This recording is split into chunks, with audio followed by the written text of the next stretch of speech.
Nothing in this podcast is intended as investment advice, and the people in this podcast may hold positions in the stocks they talk about. Do not buy any investment based solely on a tip or recommendation. Please do your own research.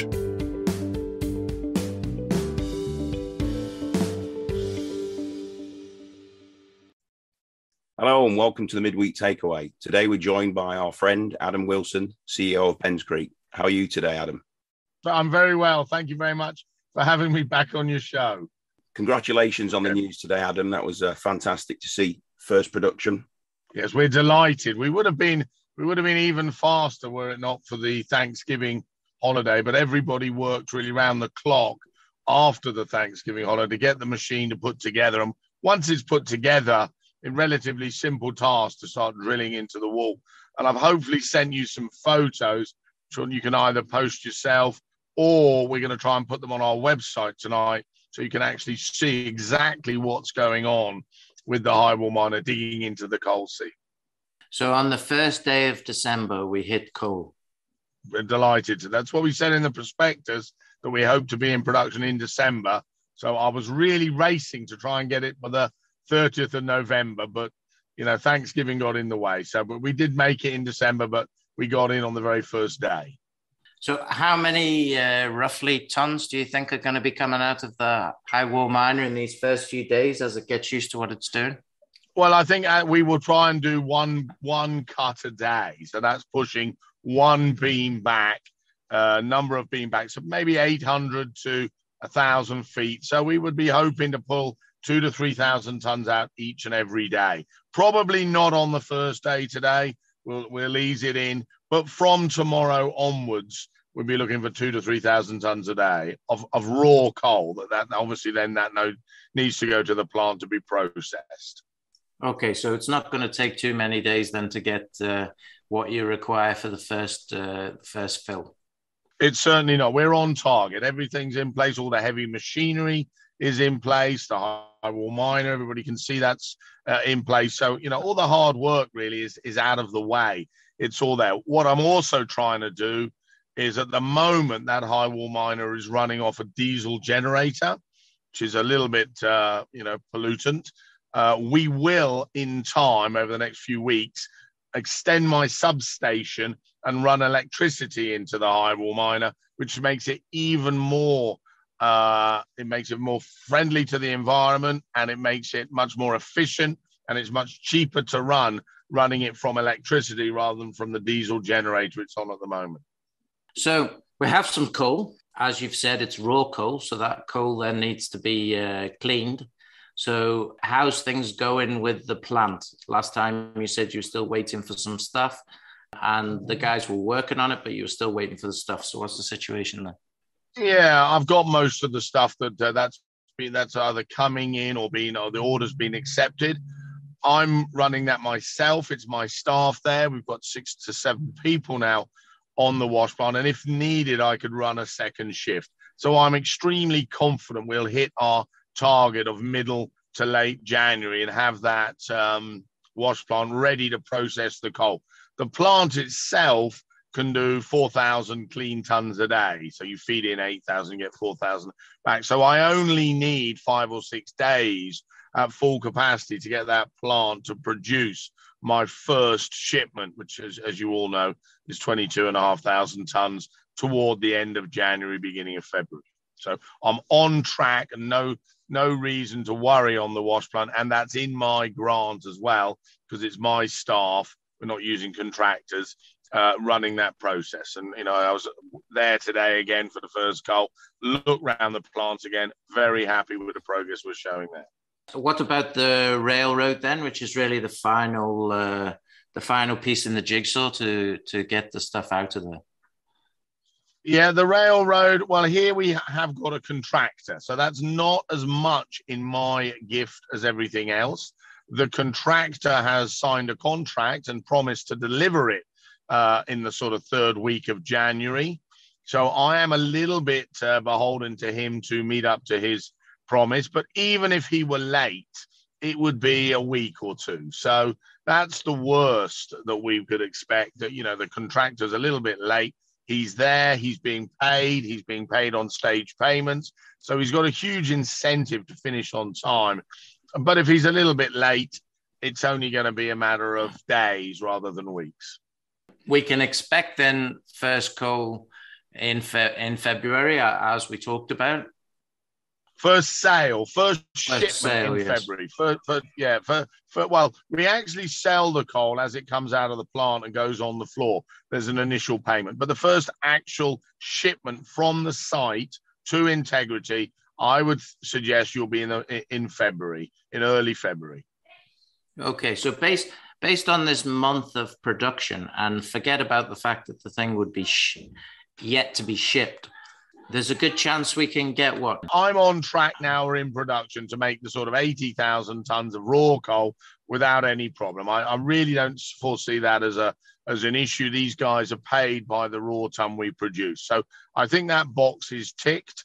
Then we need to process that through the wash plant. Now, we don't run at an exactly 50% yield, but I always use 50%. It's just easy for everybody to understand what's going on. So we should be running that through the wash plant. We produce about 4,000 to 5,000 tons a day of clean, putting 8,000 in. So I only need a couple of weeks of January, and I'll have got to the 22,500 tons, which is my first shipment. The railway, I'm looking to be finished by the end of January. But as I say, it's a railroad contractor. We've signed a contract. But let's assume that he's a week or so late. Always better to be on the side of caution. That would still leave me plenty of time to ship in February, to actually ship in February. But the interesting thing that you were saying to us before, as the coal lands on the floor from the wash plant, you will then receive $100 a ton at that point. Well, I don't want to give you the exact terms of the contract because they are confidential, but you are very, very close there, Kevin. They're actually paying us cost. And, it's a few dollars shy of the number you've quoted, but it is only a few dollars. You talked about a second high wall miner, Adam. Is there anything coming on that? Well, yeah. I mean, obviously, we're working with Mega High Wall Mining. You can see from the photos that they're on site. So, we're keen and they're keen to put a second machine there. I wouldn't expect it to be there till sort of next year, maybe end of the first quarter, maybe second quarter. I want to get the first one working properly, the railroad working properly, the shipments working properly. But yeah, I mean, we've got coal there and I intend to mine that coal. Eventually, I want this company to be a dividend payer, for the people that bought the stock at the start to receive high dividend rates. And so I need to get the miners there, the earnings through the company. And eventually, when we've got distributable earnings, I intend for those earnings to go back to the shareholders that supported us from the beginning. So yes, very keen to get a second high wall miner on there. With plenty of coal to be mined there. We've got plenty of capacity in the wash plant and the railroad. Obviously, we could do a shipment a day. So we could ship 10,000 tons a day. The railroad has that easy capacity. It's got a rail loadout that allows 10 to 11,000 each and every day if we had the orders. So yeah, I've got the infrastructure there, and I really want to lever the wash plant and the rail loadout and railway line as much as possible. There was also mention about acquisitions as well in the prospectus. Has there been any movement on that? We are in a great position on acquisitions.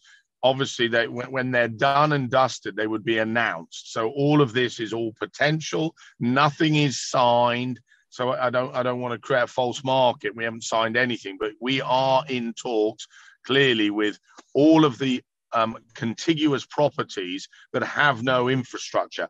They're really stuck because they can't go anywhere else. They've got a great market for the product, but there's no infrastructure. They can't, if they had to ship it on the road, you can put 40 tons maximum, then you've got to go to a wash plant. So that would mean that you're shipping half of your road stuff would be rock, not usable. So we are in discussions, nothing signed, nothing guaranteed, but we are in discussions, and I would like to announce an acquisition where we've got something signed as soon as possible. So, Adam, regarding these acquisitions, just paint the picture. A lot of these acquisitions are basically dormant at the minute because they really have no way out. And because obviously 3-4 years ago, this coal was, I wouldn't say worthless, but it cost as much to mine it as you were getting paid for it. So nobody really tried to get it out the ground. Now it's a completely different story. Yeah, I mean, I think it all harps back to our original IPO story, what made the stock attractive.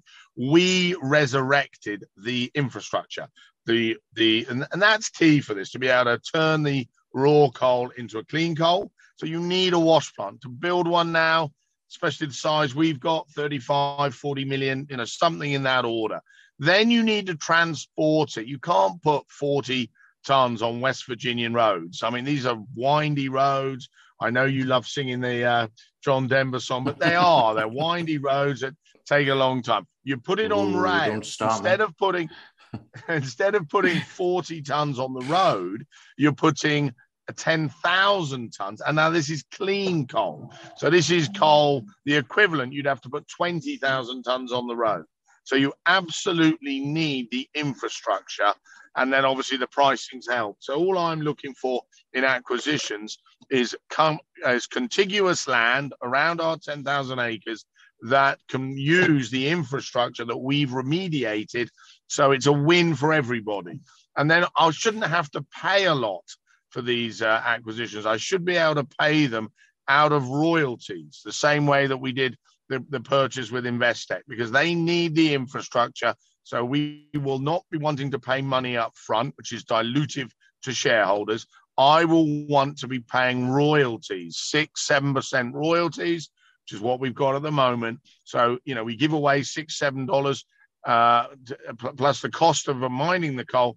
Everyone's a winner, both the owner of the land, who wouldn't be able to access the infrastructure without me, plus me, because I'm adding on huge amount of tons without having to part with any money up front. Let's hope some of those things come to fruition in the near future. And as we've said from the beginning here, you have over-delivered so far. And that has obviously corresponded to the share price now being three times more than it was, or 30 pence more, roughly, 37p, I think it was today. And the volume's great. And the most important thing I think that we can see is that this is now being tightly held. There isn't a lot of stock about, and it's also being tightly held by a group of people. So, yeah, I think there is a real loyal base now being built by yourself in terms of the whole company. And as production starts to go, we can only see profit. I mean, I think in the group, it's funny to talk, but we're all just looking at the profit figures are going to be immense. So how do you feel about that? It's where we wanted to be. I mean, we like the project. We priced it cheaply. We want to take people along for the journey.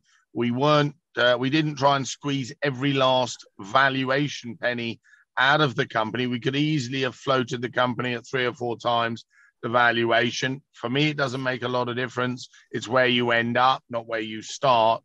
And it's great to bring along shareholders who've been in, like yourselves, been in from the start, which lay out very simply what we're doing. It's not a technology company with complicated technology. That it's a fairly simple business, capital intensive up front. But if you get it right, and we've talked on your show about the green economy and its need for steel and stronger, lighter steel, and we've talked about the infrastructure bills, which have now passed. I mean, since we first listed, the $1 trillion infrastructure bill is now passed into US, just need to be signed off by the president. But as he's sponsoring the bill, that's almost certain to happen. So, it's nice when we lay out a simple plan and, shareholders support us and we're able to give it back to them in either share price hike, which they're getting at the moment, but eventually they're going to get it back in dividends. They're going to get actual checks in the post, although I'm probably being old-fashioned there, probably automatically credited now to broker accounts. But you know what I mean? We're actually going to give back a dividend income, which is what we set out to be in the start. Yeah, and your ultimate goal when we first started to talk about this was to do the I can use the word million here, 1 million tons of coal production. So, I think hopefully within 6 to 9 months, you'll be producing that on a monthly basis, from what I can gather. Not 1 million tons, but the 12th of 1 million tons in the month. The annual rate. That is certainly where I don't want to make a forecast, but that's certainly where we want to get to. That is a desire of the company. And as you've seen so fast, when we make desires, we really try and, hit those targets we set for ourselves. So the question is, yes, dividends, okay, but you're going to have a war chest, if this happens. So is the plan just to keep on going and just create this war chest, or have you got not really, Kevin? No, not really, Kevin. I mean, I don't think we're going to need much for acquisition. The plan really is to give that money back to shareholders eventually. We got some non-distributable reserves. We can't do it straight away. We need to get up and running. But my plan would be for this to be a cash cow. Give the money back to the owners of the business who have supported it from the beginning. Adam Wilson, CEO of Ben's Creek, thank you very much. Thanks, guys. Always a pleasure. Yes. Thanks, Adam. God bless. This podcast was brought to you by Roast PR Limited. If you would like to appear on a future episode of The Sunday Roast, please email admin@thesundayroast.net.